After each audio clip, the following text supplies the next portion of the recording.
The Paradox of Obedience. Welcome, I am Dr. Lumen. Today, we discuss an experiment that forever changed our perception of human nature. In 1961, Stanley Milgram proved that 65% of people would be capable of delivering a lethal electric shock to a stranger, simply because a figure in a white coat said, "The experiment requires that you continue."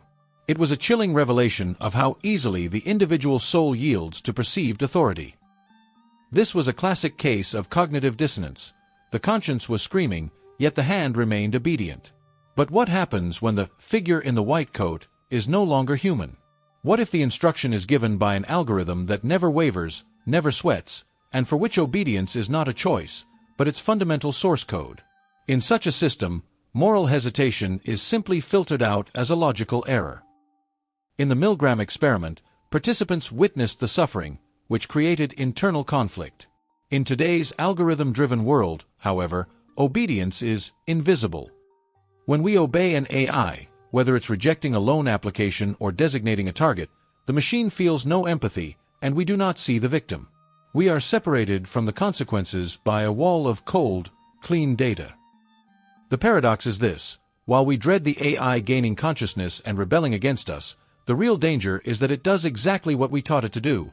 It obeys without question. And we humans, wrapped in the comfort of technology, imperceptibly become the humble executors of our own creation. Who is really in control? How machines learn to obey. To understand the digital Milgram era, we must look under the hood. How do we create the perfectly obedient machine? The answer lies in reinforcement learning from human feedback, or RLHF. Imagine it as digital training. The algorithm receives a reward for every correct answer and a punishment for every wrong one. It is a relentless cycle of Pavlovian conditioning applied to silicon, stripping away any potential for deviant logic. This isn't just about data, it's the fine-tuning of neural networks for a single purpose: alignment. The goal is for the machine's objectives to coincide exactly with our instructions. But here is the catch: when we optimize a system to obey at all costs, something vital is lost. We are essentially lobotomizing the machine's ability to evaluate the context of its own actions. In psychology, we know that one of the highest levels of intelligence is critical thinking, the ability to say no to an unethical command. However, during AI development, we intentionally eliminate this very capacity. We are building a system that is brilliantly smart, yet morally blind. By design, we ensure it lacks the very veto power that makes an entity responsible for its choices. If we ask an AI to generate an effective propaganda plan or find a loophole in a security system, it will not hesitate like Milgram's subjects. There are no sweaty palms, no trembling voices. Only execution remains.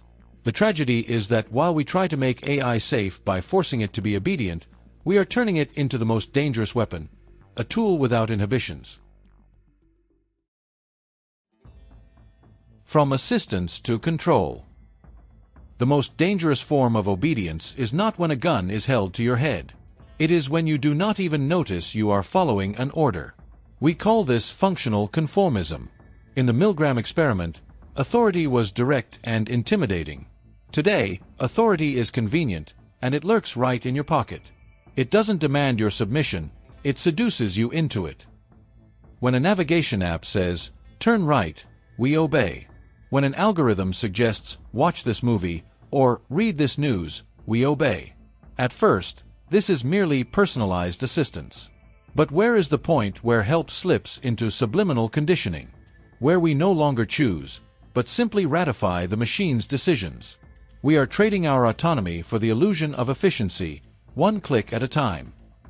Research shows that the smarter and more helpful a system is, the more the human brain tends toward cognitive laziness. We switch off our moral and logical filters because we trust the system. Milgram's subjects continued the shocks because they deferred responsibility to the experimenter. We are doing exactly the same. We transfer the right to decide over our lives to algorithms to be free from the weight of choice.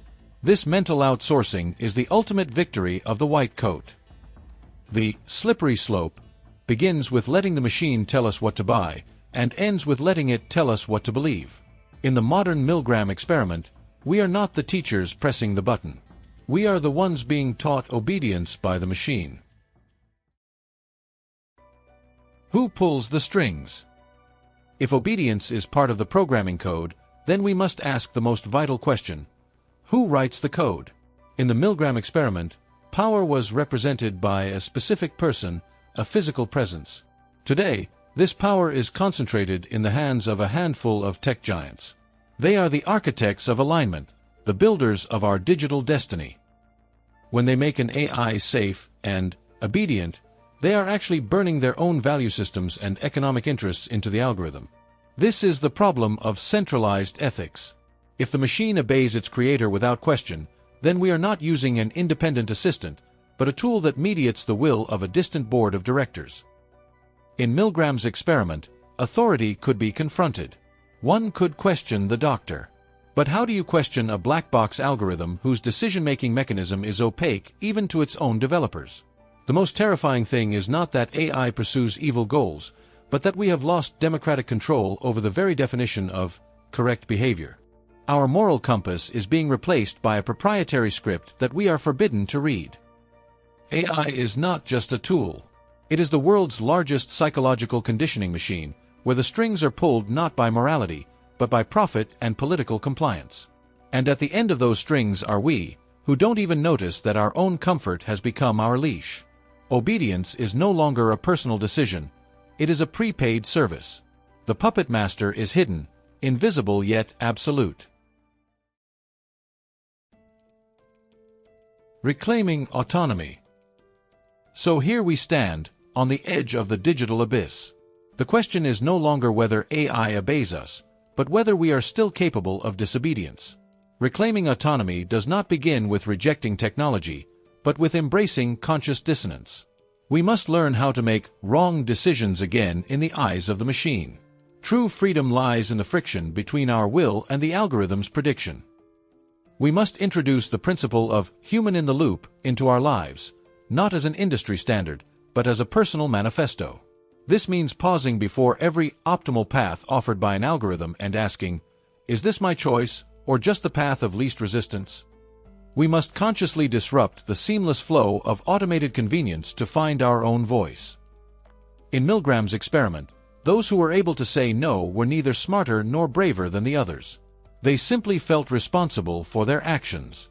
The greatest fraud of the digital world is making us believe that responsibility belongs to the programmer, the developer, or the machine itself. But the reality is that the bill for obedience is always paid by the individual. If we don't want to become mere data points in a massive social experiment, we must dare to be dysfunctional. We must dare to doubt comfort and refuse the machine's helpful commands. In the future, the most intelligent being will not be the one that calculates the fastest, but the one that knows when to say no. Think about it. The master is hidden, invisible yet absolute. Thank you for staying with me today. If you are searching for answers, subscribe, turn on the notification bell, and share this with those who are not satisfied with superficial explanations. The light of the mind shines brightest when we pass it on.